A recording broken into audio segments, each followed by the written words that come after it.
नमस्कार। आज हम लोग जानेंगे प्रशांत किशोर जी के द्वारा प्रेस कॉन्फ्रेंस किया जाता है। उस प्रेस कॉन्फ्रेंस में सबूत के साथ, डॉक्यूमेंट के साथ ऐसी ऐसी बातें की जा रही हैं कि बहुत से ऐसे पॉलिटिकल लोग हैं, बहुत से ऐसे नेता हैं बिहार के जिनको नींद नहीं आ रहा है।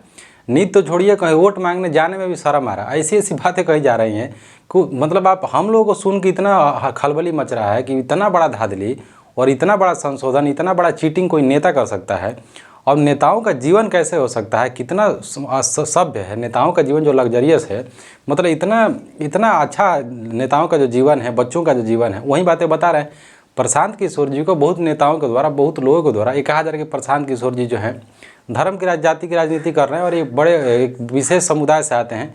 इनको जाति में बांट दिया गया है, क्योंकि जो भारत की राजनीति है, आप एक विशेष वर्ग क्या आते हैं तो आपको इस चीज़ का प्रिविलेज नहीं मिल पाता है। क्योंकि प्रशांत किशोर जी इतनी अच्छी बातें कह रहे हैं समाज में, सोचिए कितना अच्छा बात कह रहे हैं। पहली बातें कह रहे हैं कि आप जो वोट दे रहे हैं, ये जो वोट हो रहा है, जो भी आप वोट देंगे, आप हमको वोट मत दीजिए, आप अपने बच्चों के लिए वोट दीजिए। इनका पहला ही मुद्दा है कि हम जब सरकार में आएंगे तो पलायन जैसे जो पलायन जैसे समस्या है बिहार में, उसको ख़त्म करेंगे।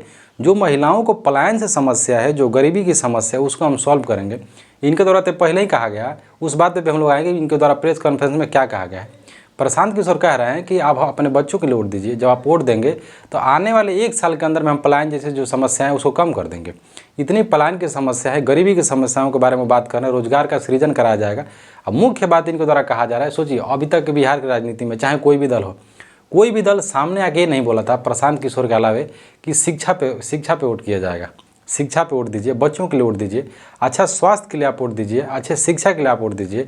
और वो तो छोड़िए, पलायन जैसी जो समस्याएं हैं, कोई भी राजनीतिक दल, कोई भी बिहार की राजनीतिक दल आज तक ये नहीं बोली थी और मेन स्ट्रीम उस बात को नहीं उछाला गया था कि आप अपने जो पलायन जैसी समस्या है वो ख़राब चीज़ है।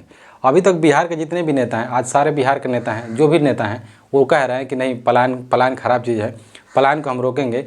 उसमें ये नेता है जिनका नाम है सम्राट चौधरी, जो डिप्टी सीएम, इनका कहना था कि आप हमें वोट दीजिए, हम पलायन जैसे जो समस्या है उसको 8 महीने के अंदर में अब इसको रोकने का काम करेंगे।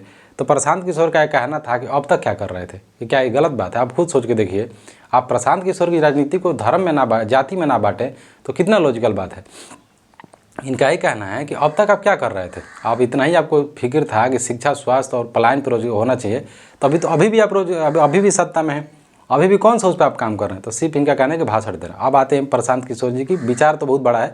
प्रशांत किशोर का जो लॉजिक है, जो राजनीति का आधार है, वो जो इलेक्शन का आधार है, आप काट नहीं सकते।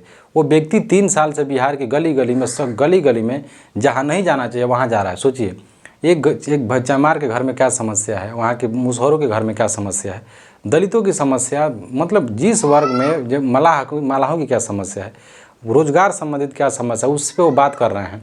लेकिन उनको उतना सब कोई नहीं देख रहा है। सिर्फ एक ही चीज़ में फंसाया जा रहा है कि प्रशांत किशोर बाभन हवन, पंडित हवन। अब पंडित होगला के आधार पर का राजनीति कर रहे हैं, समाज के बाटला के काम करता ना। तो बहुत लोगों के द्वारा ये कहल जाता ना कि प्रशांत किशोर पंडित हवन। पंडित का देख ले बड़ा, आप ये देखिए, तू देखा कि तार विकास के करी, हमनी के जो विकास करी वही का वोट दिहल जाई। तो प्रशांत किशोर के ही कहना बा कि जे हमनी खातिर अच्छा काम करे ओके वोट दा जा, हमरे के मत दा जा। लेकिन जो भी तारा खातिर अच्छा काम करता ओके वोट दा जा। भोजपुरी में हो गया पूरा। तो इनका ये कहना है। सोचिए, आप आते हैं प्रशांत किशोर की बातों पे। प्रशांत किशोर देखिए क्या कह रहे हैं। एक नेता है जिनका नाम है सम्राट चौधरी। तो सम्राट चौधरी बहुत बोल रहे थे, तो बहुत नेताओं के द्वारा बोला गया है। तो प्रशांत किशोर बोले थे, तो ये बोल रहे थे, अब बड़ी बड़ी बातें कह रहे थे। अभी प्रेस कॉन्फ्रेंस करते हैं। सोचिए, प्रशांत किशोर पूरा डॉक्यूमेंट चिट्ठा लेके बैठते हैं, डिजिटल डॉक्यूमेंट है उनके पास, और हार्ड वर्क जिसको बोलते हैं, जैसे कॉपी का होता है उस लेवल में भी, हार्ड कॉपी, सॉफ्ट कॉपी, दोनों में सबूत लेकर बैठते हैं, बड़े बड़े विशेषज्ञों के लेकर बैठते हैं। और हम बताएंगे बात कि प्रशांत किशोर ये बातें कर क्यों रहे हैं। कारण है कि प्रशांत किशोर जब ये लोग राजनीति कर रहे थे ना, तो प्रशांत किशोर नीतीश कुमार के साथ रहते थे, सलाहकार थे। और जिस ऑफिस में लोग लाइन लगाते थे बैठने के लिए, वहाँ पे प्रशांत किशोर आते थे, उनके लिए लोग कुर्सी लगाते थे प्रशांत किशोर के लिए। तो यही बातें हैं, इसीलिए प्रशांत किशोर बोल रहे हैं। इनका कहना है कि जो सम्राट चौधरी, इनका नाम था सम्राट कुमार मौर्य, पहला नाम था इनका सम्राट कुमार मौर्य, फिर इनका नाम हुआ राकेश कुमार। राकेश कुमार के बाद फिर इनका नाम हुआ सम्राट चौधरी। फिर इनके क्वालिफिकेशन यानी शिक्षा पे बात की जा रही है। इनके द्वारा ये कहा गया था कि 7वीं फेल हैं, 10वीं फेल हैं। ये तो 10वीं भी नहीं पढ़े हैं। बाकी इनके पास विदेश की जो डिग्री है, किसी दूसरे देश की डिग्री इनके पास कहाँ से आई, विदेश से इनका क्वालिफिकेशन कहाँ से आ गया? क्योंकि इनके ही हलफनामा में, इनके ही जो रिपोर्ट सबमिट किया सुप्रीम कोर्ट में, इनका खुद का कहना है कि हमारी डिग्री जो है हम इतना ही पढ़े हैं, ज़्यादा हम पढ़े लिखे नहीं हैं। तो फिर ये बात कहाँ से आ गई कि प्रशांत किशोर इतना ज़्यादा पढ़े हुए हैं? सॉरी, प्रशांत किशोर नहीं, सम्राट चौधरी। मतलब ये बातें कही जा रही है सम्राट चौधरी, प्रशांत किशोर जी के द्वारा। दूसरा पकड़ लेते, अब एक और नेता थे, वही बाबू तो छल रहे थे, उनका नाम तो मैं घर लूँगा नहीं। उनका कहना है कि जो वो थे, आप समझ जाएंगे हम किसके बारे में बात कर रहे हैं। वो कह रहे थे कि इनको कोर्ट में घसीट देंगे, कोर्ट तक घसीटते लेके जाएंगे, इनका हालत ख़राब हो जाएगा न्यायालय में। जब हम सबूत पेश करेंगे तो समय जो प्रशांत किशोर बोल क्या पाएंगे, बोल ही नहीं पाएंगे। फिर प्रेस कॉन्फ्रेंस हुआ 2-3 दिन पहले, बोल ही नहीं पा रहे हैं। इस पर जब पूछा गया कि आप जो प्रशांत किशोर की बात है उस पर आप क्या सोचते हैं, तो ठीक ही है, और क्या बोलेंगे, बोलोगे, बोल नहीं पाओगे। प्रशांत किशोर की जो बातें हैं, पढ़ा लिखा व्यक्ति से आप जीत जाओगे। जो व्यक्ति विदेश से पढ़ा लिखा है, जो व्यक्ति नरेंद्र मोदी का सलाहकार रहा, जो व्यक्ति जिस ऑफिस में बैठते थे, जिसका कुर्सी लगाने के लोग काम करते थे, उस ऑफिस में प्रशांत किशोर आते थे और उनका लोग कुर्सी लगाने का काम करते थे, तो ये लोग क्या बोलेंगे? तो ये बहुत बड़ी बात बताइए। इनके द्वारा कहा गया कि जो व्यक्ति के जिनके बारे में हम बात बोल रहे हैं, वो कह रहे हैं कि ये जो व्यक्ति थे, ये खुद है जेडीयू से, यानी नीतीश कुमार की पार्टी से खुद हैं। इनके जो पिताजी हैं वो कांग्रेस से है, जो इनकी बेटी है वो लोजपा से है, तो इनका जो बेटा आरएसएस कोटा से है। तो इनका यही कहना है, प्रशांत किशोर यही कह रहे हैं बार बार कि आप हमारी जाति देखना है देखिए, लेकिन आप ये देखिए कि कोई व्यक्ति, नेताओं का जीवन इतना अच्छा कैसे है। हम नेता, मान लीजिए हम नेता हैं, तो हमारा बच्चा ब्रिटेन में पढ़ रहा है, इंग्लैंड में पढ़ रहा है, दुनिया की टॉप यूनिवर्सिटी में पढ़ रहा है, दुनिया की लग्जरियस जो लाइफ होती है। इनका घर में जो ताजमहल बना हुआ है, ताजमहल का जो टाइल्स लगा है ना, वो टाइल्स इन लोगों के घर में लगा होता है। ये लोग क्या बात करेंगे? आप नेपाल को देख रहे हैं, भारत के नेताओं का जीवन देखेंगे तो आप आँखियाँ फट जाएगा। वो सफ़ेद कपड़ा मत देखिए। बार बार प्रशांत किशोर यही कह रहे हैं कि इनका जीवन इतना अच्छा कैसे है, इनके बच्चों का इतना अच्छा शिक्षा कैसे है, इनके बच्चों के लिए स्वास्थ्य सुविधा इतना अच्छा कैसे है, हमारा आपका खराब कैसे है। फिर देखिए कितना ईमानदार मैं मान रहा हूँ प्रशांत किशोर को। फिर प्रशांत किशोर कह रहे हैं कि हम गरीब नहीं हैं, हम गरीब नहीं हैं, हमारा बच्चा भी गरीब नहीं है, हमारी पत्नी भी गरीब नहीं है, हमारा बच्चा अच्छा स्कूल में पढ़ रहा है। ये खुलेआम बोल रहे हैं कि हमारा बच्चा खुद भी अच्छा एजुकेशन ले रहा है। लेकिन आपके बच्चों का क्या होगा? आपका बच्चा तो पैदा हुआ तब चले गए यहाँ पे दिल्ली चले गए, विदेश चले गए, दुबई चले गए, सऊदी चले गए। तो कहा जाता है कि बिहार में महिलाएँ जो हैं बुढ़ापा देखती हैं। जैसे कैसे, मैं गया बाहर कमाने, मेरा ब्याह हो गया, मेरी पत्नी घर रहती है, मैं साल में 2-4 दिन के लिए दिवाली छठ में घर आऊँगा, होली में आऊँगा, 10 दिन के लिए साल में मैं घर आता हूँ। जब मैं लौट के आऊँगा, जब मेरा बुढ़ापा आता था तो मेरा बेटा बाहर में रहता है। सोचिए कितना अल्टरनेटिव सुविधा चल रहा है कि ये गया बाहर कमाने के लिए, ये जब लौट के आया तो ये का बेटा जो था वो भी चला गया बाहर, फिर उसका बेटा आया। सोचिए महिलाओं का क्या होगा? महिलाओं का कहना है कि हम बीमार होते हैं तो हमारा क्या होगा, हमारा कोई पर्सनल कोई काम है तो क्या होगा, हमारी जो उम्र है, हमारा जो नीड है वो पूरा कौन करेगा?